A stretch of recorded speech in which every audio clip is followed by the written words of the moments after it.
prerequisites for this program, you need to be able to do at least 10 full range of motion pull-ups with your body weight. Ideally 12, but minimum 10.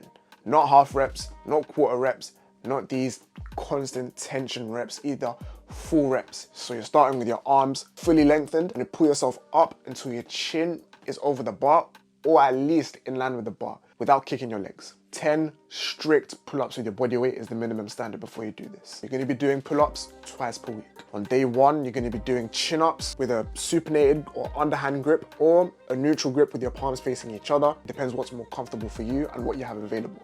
Day two, you're gonna be doing standard pronated pull-ups, so with an overhand grip. These two lifts are similar enough to each other such that they all have good carryover to one another. So the chin-up will help the pull-up will help the chin-up. However, we do vary the joint angles ever so slightly to avoid any overuse, for example. With chin-ups, you need to be careful with your shoulders, also your wrists. And with the pull-ups, the overhand grip, you need to be careful with your wrists and your elbows as well.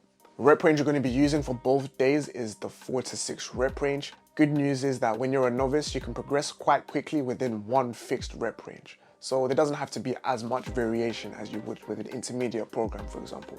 4 to 6 rep range is a good rep range just because it's heavy enough such that it carries over to maximum strength. Also, the reps aren't so high such that you start having unconscious form breakdown. High rep sets, when you do like 12, 13, 14 reps, technique breakdown will naturally start to occur as you become mentally fatigued. Likewise, if you're a novice, you don't want to be doing 1 rep maxes or sets of 1, 2, or 3, since the weight is so heavy such that maintaining good form will be difficult. 4 to 6 is a good sweet spot for novices. Progression scheme is going to be the rep goal system, and the amount of weight you add is going to be dictated by the total number of reps that you accumulate across all 3 sets. You're going to do 3 sets for as many reps as possible in the 4 to 6 rep range. Then if you manage to get 15 to 16 reps in total, for example 654, 555, 655, then you'd add 1.25 kilos the following week.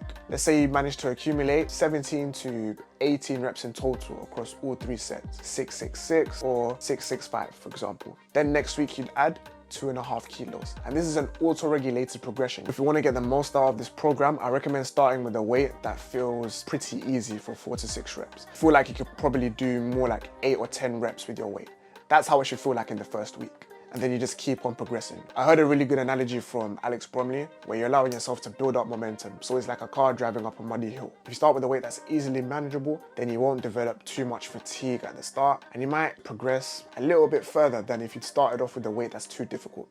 Like a car, if you start in the mud, it's gonna be a lot harder to get up the hill. Now, I hope you understood that.